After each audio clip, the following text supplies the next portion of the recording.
বিধাতা যে কি উপায়ে কোন সিদ্ধ করেন বুঝা কঠিন।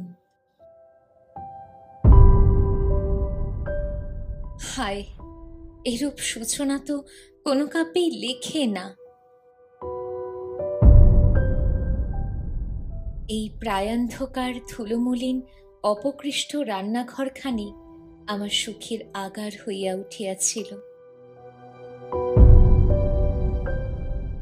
অনুরাগও নাই, বিরাগও নাই, ভাবটা সম্পূর্ণ অবহেলার।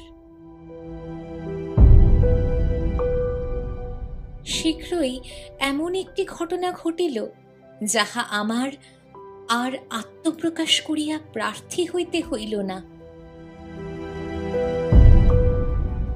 পুরো বিষয়টি জানতে গেলে অবশ্যই নিচে দেওয়া লিঙ্কে ক্লিক করুন।